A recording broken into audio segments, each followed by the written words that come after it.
word of the day for today, Friday, January 7th, 2022, is wintle. Wintle. It's a verb, and it means to tumble over or to capsize.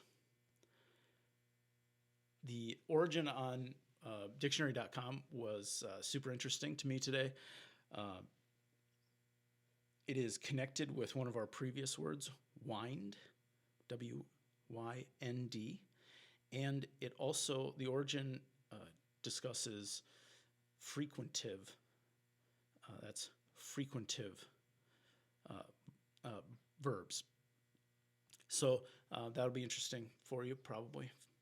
And the examples, the first one was it's so filled with vocabulary words, it was almost like poetry, playful poetry to me.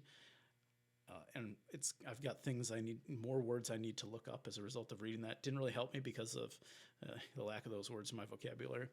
But we'll fix that, won't we? Second example was really useful to me. And it is an older example. It's from 1868. It describes a bending over or a turning over or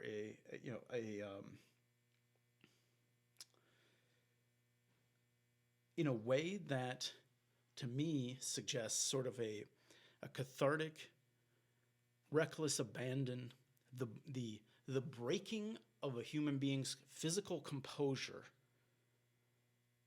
to accept, in this case, a paternal invitation. And the word wintle does a better job of describing that than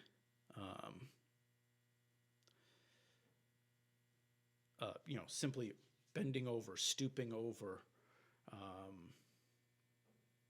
leaning over.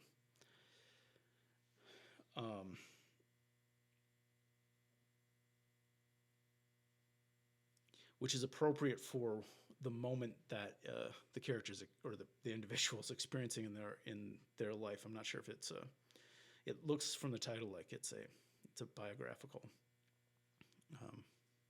story. In any case, there are words like wintle that can carry a little bit more dramatic value, a little bit more, I think recently I talked about direct and indirect characterization.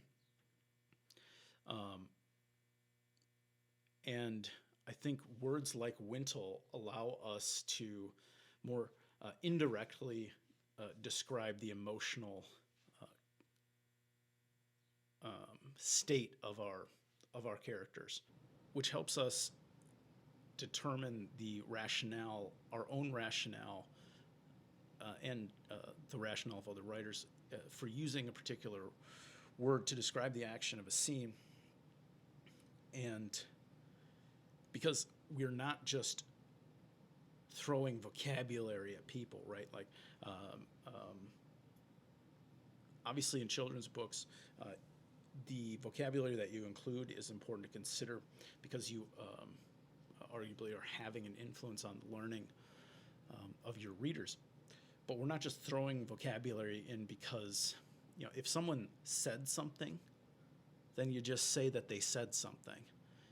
If they exclaimed something, then you say exclaimed, right? And so as we expand our vocabulary,